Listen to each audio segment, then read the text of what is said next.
नमस्कार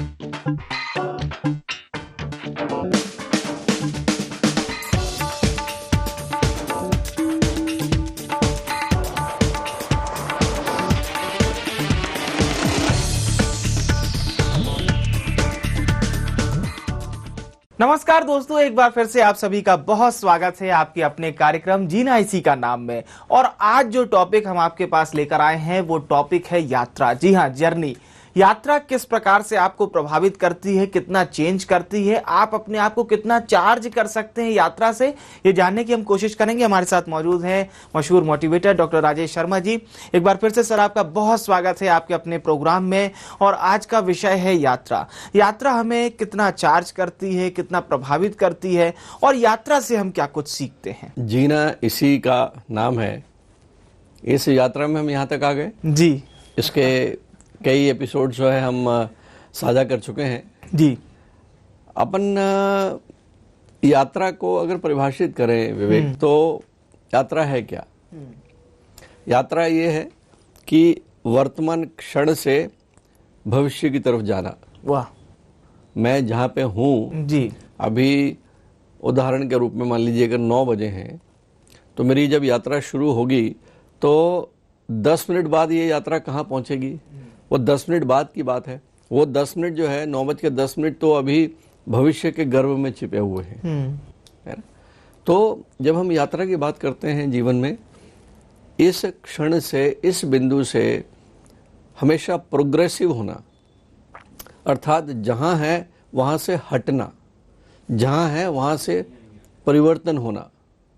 जीवन में जिस जगह पे हैं, पहली बात तो है कि उस जगह से हटना। ये शारीरिक रूप से हटना, मानसिक रूप से हटना, भावनात्मक रूप से हटना, और उसके बाद जो है एक ऐसे क्षेत्र में जाना जो आपका नोन भी हो सकता है, अननोन भी हो सकता है। और उस यात्रा के दौरान, यात्रा जब समाप्त हो गई तो एक लक्ष्य तक पहुंच गए, लेकिन यात्रा अपने आप में एक ऐसा लर्निंग अनुभव है, एक ऐसा एक्सपीरियंस है जो मुझे लगता है कि अगर हम अपने अपने विचारों को ओपन रखें, अपनी आदत में ही इसको मशगूल कर लें कि हम शून्य हैं, रिक्तता है, पूरा आपका जो नॉलेज का भंडार है इससे कुछ क्षण के लिए पूरा रेच डालें, खाली कर दें, और उसके बाद यात्रा में जितने भी अनुभव हो रहे हैं उनको आप समाहित करते जाएं, पीते जाएं, तब तो उस यात्रा का मज़ा है। मुझे एक छोटा सा कहीं मैंने लेख पढ़ा था कि अमेरिका के कोई संत जो हैं, अमेरिका है, लोगों में दम्भ भरा हुआ है क्योंकि वहाँ पे भौतिक रूप से जो है वो बहुत आगे हैं, विकसित देश माना जाता है। तो वहाँ के एक संत जो हैं वो एक चीन में किसी संत से, पहुँचे हुए संत से मिलने के लिए पहुँचते हैं। तो अब वो पहुँचते हैं या उनके ज्ञान को टेस्ट करने जाते हैं, ये बड़े लोग ही जाने।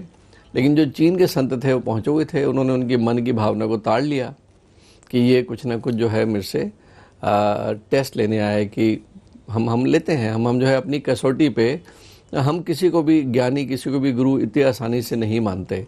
हम अपने सीमित नॉलेज के अनुसार उसे कसौटी पे कसते हैं और उसके बाद जो है हम मानते हैं कि हाँ ये गुरु धारण करने के लायक है, गुरु मानने के लायक है या नहीं है। ये तार्किक बुद्धि जो है हमें अक्सर जो है वंचित रखती है बहुत से शुभ लाभों से।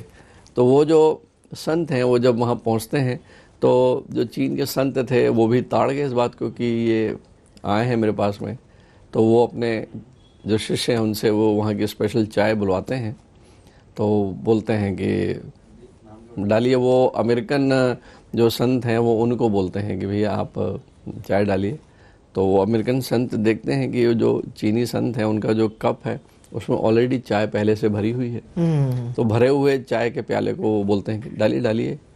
तो वो अमेरिकन संत जो है वो बड़े अजीब सी दृष्टि से देखते हैं कि अजीब है, मैं इसके पास तो ज्ञान का आदान प्रदान करने या ज्ञान लेने आया था, इसको इतना नहीं मालूम कि इसमें मैं क्या डालूं। तो बोलते हैं, बोले हैं कि उनको इशारा करते हुए कि ये क्या बात कर रहे हैं, आपको इतनी समझ नहीं है कि इस भरे हुए कप में मैं कहाँ से डालूं।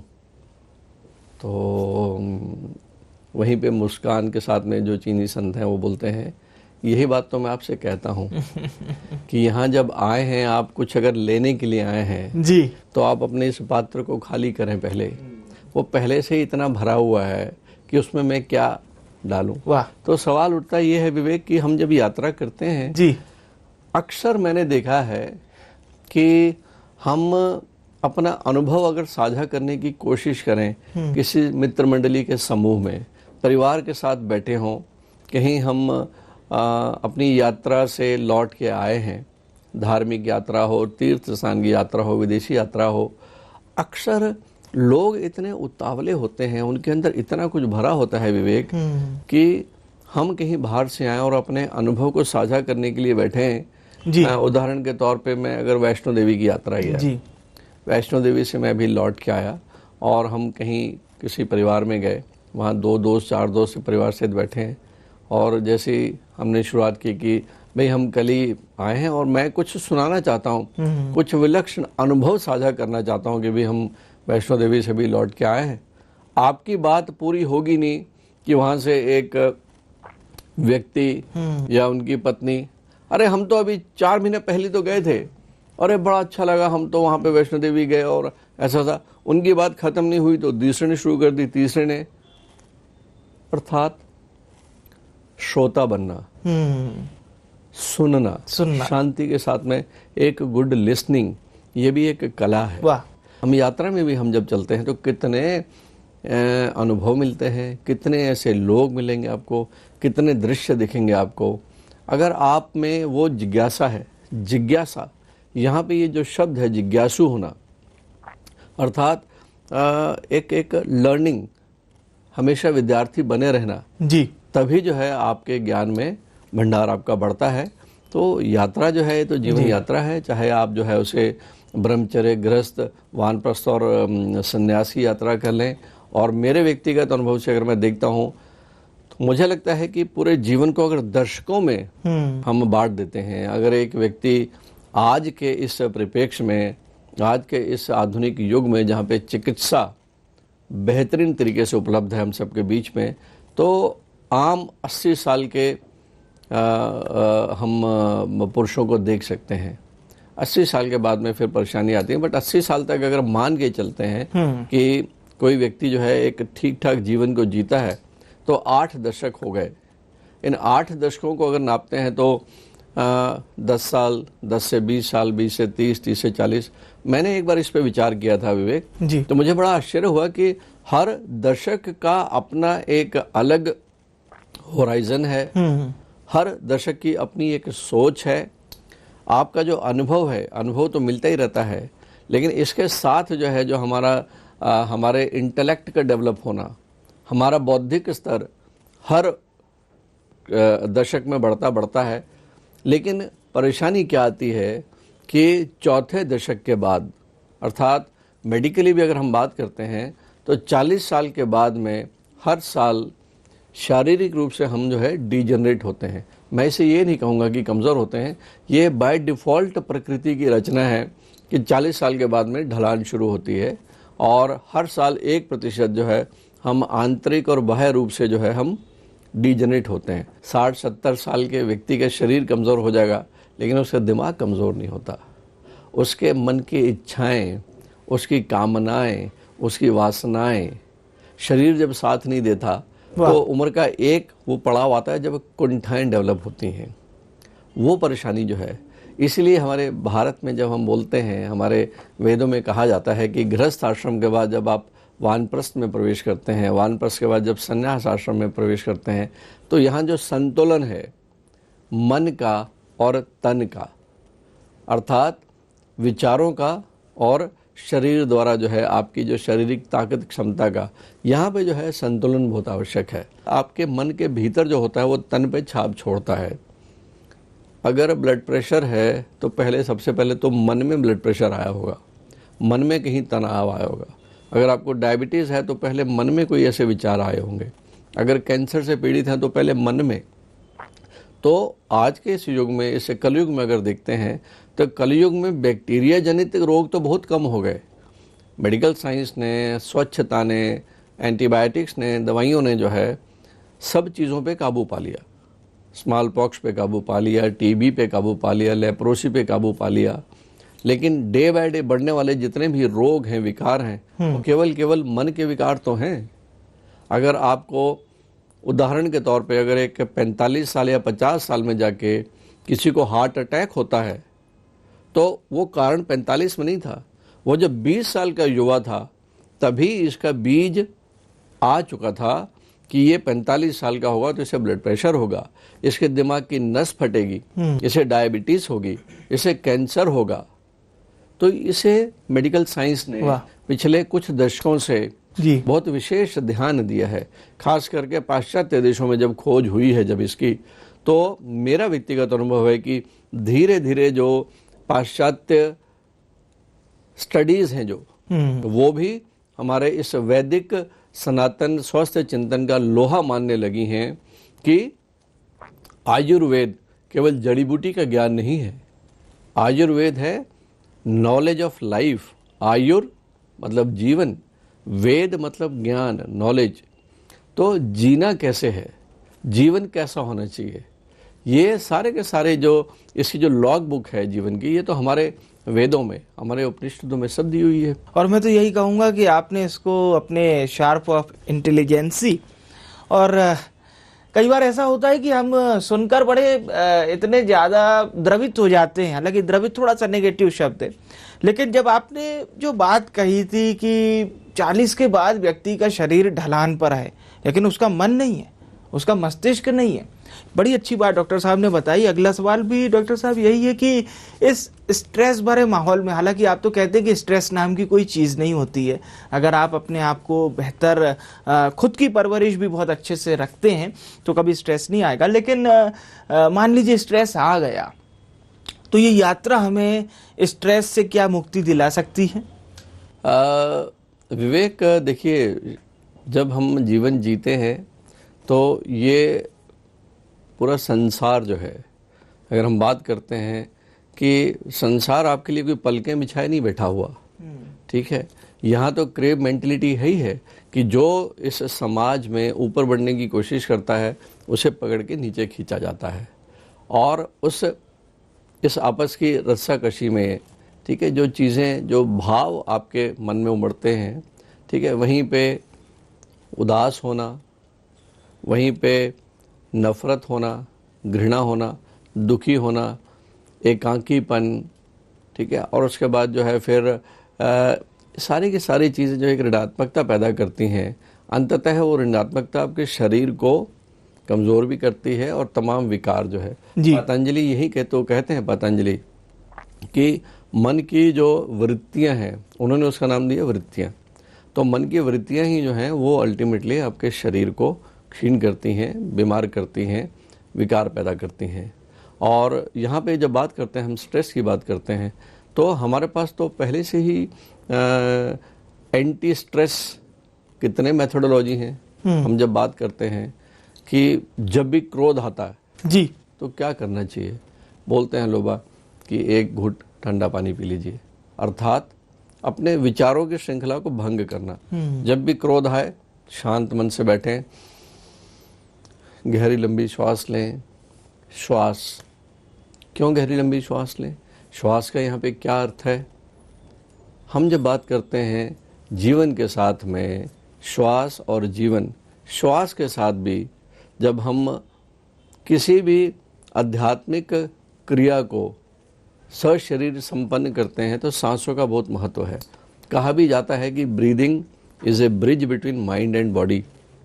मेडिकल साइंस भी यहाँ कहती है कि अगर हम अपने ब्रीदिंग को कंट्रोल करते हैं, सहज करते हैं, तो ऑटोमेटिकली आपके लिम्बिक सिस्टम, जहाँ पे सीट ऑफ इमोशंस हैं, वहाँ से वो भी थोड़े थोड़े शांत होते जाते हैं।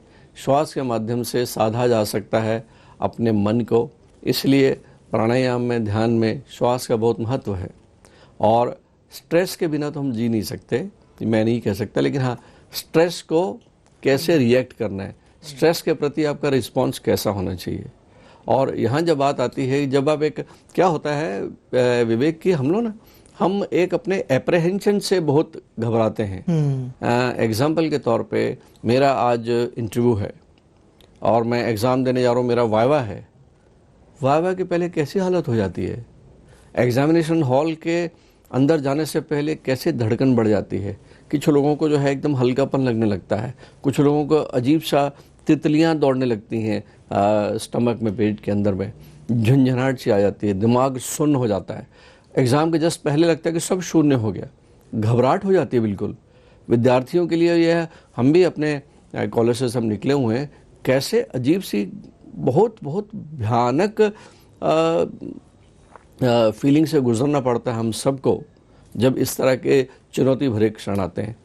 यहीं पे पता चलता है कि जिसने अभ्यास किया है, जो अभ्यर्थी है जिसने अभ्यास किया है, जो एंटीसिपेट कर सकता है, जो विजुलाइज कर सकता है इस तरह की परिस्थिति को, और विजुलाइजेशन जो है इस तरह की, वो ध्यान द्वारा बड़े आराम से इस विधि को हम अपना सकते हैं जी। जो भी छात्र, जो भी व्यक्ति जीवन में ज़्यादा से ज़्यादा आधा घंटा, 24 घंटे में आधा घंटा अगर हम समर्पित करते हैं, सशरीर उन क्रियाओं के साथ में बिताते हैं, ठीक है, जैसे योग भी कहा जा सकता है। कोई आवश्यक नहीं होता कि हम जो घंटों बैठें, लेकिन जीवन में हमको जो है अगर आगे बढ़ना है, जीवन को जो है सुखमय बनाना है, जीवन में अगर प्रसन्नता लेके आनी है, तो हमें अवश्य रूप से इसमें ये नहीं कह सकते कि नहीं मेरी तो उम्र नहीं है अभी, मैं तो 20 साल का ही हूँ, अभी मैं तो 25 साल का हूँ, ये सारी कहानी 50।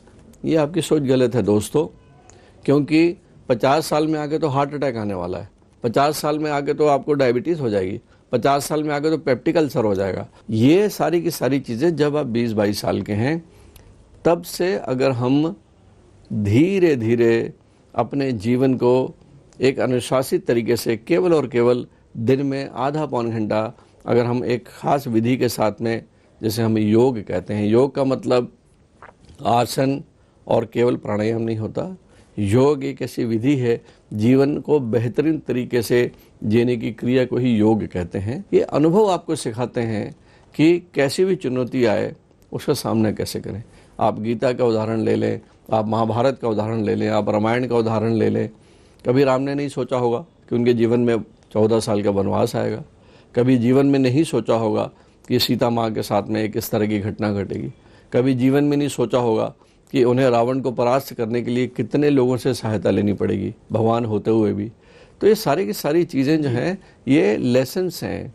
हमारा छोटा सा जीवन होता है, वो छोटा सा जीवन होता है, और उस जीवन में भी 1/3 समय तो हम सोने में निकाल देते हैं।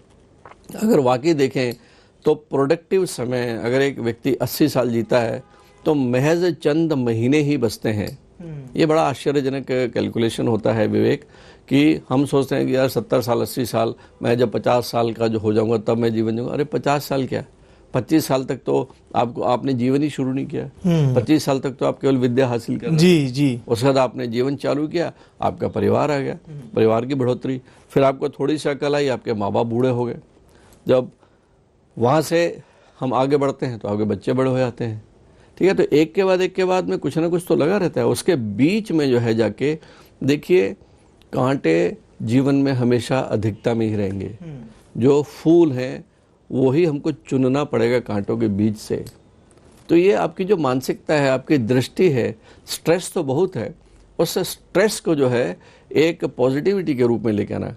जब तक जो है उस स्ट्रेस को, जैसे वो स्विमिंग पूल देखा आपने, स्विमिंग पूल में एक जंपिंग प्लेटफॉर्म होता है, बोर्ड होता है जी। उस बोर्ड को जब आप नीचे पुश नहीं करेंगे, वो बोर्ड आपको पुश नहीं करेगा।